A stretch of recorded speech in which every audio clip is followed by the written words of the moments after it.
last review for the day. Alright, Shadow Falls, The Beginning by C.C. Hunter. So this is really, I guess, a 2-in-1 deal since it's a bind-up. So I read both of the books.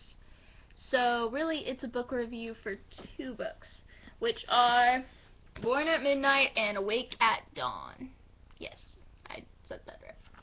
So, this is all about a girl named Kylie Galen who goes to this party one night, and she doesn't drink or do anything, but the party gets busted up by the cops, and she's one of the kids that gets arrested, even though she is not intoxicated or anything else, just because she was there. So her mom and her dad are like having problems. They just separated. They're getting divorced, and she's having to stay with her mom, even though she wanted to live with her dad, and he told her no. And she's not used to that. She's used to getting what she wants. She's used to being daddy's little girl and all that stuff. So anyway, her mom comes and gets her from the police station, and she tells her that she's shipping her off to camp for the summer, and it's a camp for troubled teens.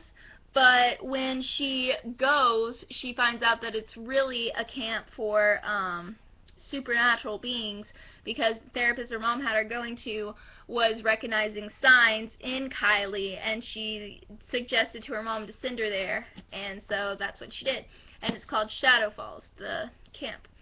So she goes there, and she meets all these different kids, like Perry, who's a shapeshifter, and he's the one that convinces her that supernatural beings are real, because he turns into a freaking unicorn right in front of her, because that's what she wants him to turn into.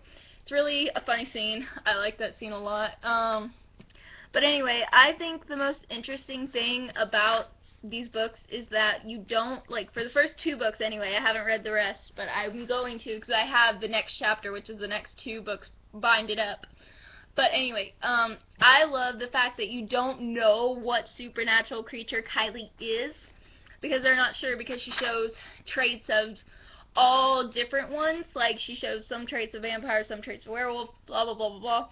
So they don't know, like, what creature she is, and I think that's really interesting that we don't know, and it's kind of like a little thing that we get to find out later on, and it's just, I don't know, it's really good.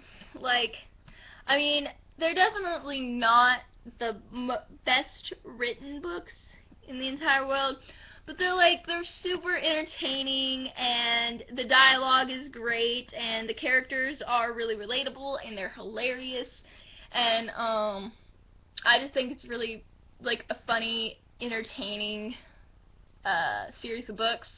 They're just a lot of fun to read. Like, it doesn't take you long to get through them, even though each one is about 400 pages long, like 397 or 380 pages long each one, and yet you can get through them in a day. That's what I did. And so I just really like that about them. I think that they're just good and entertaining, and I love it.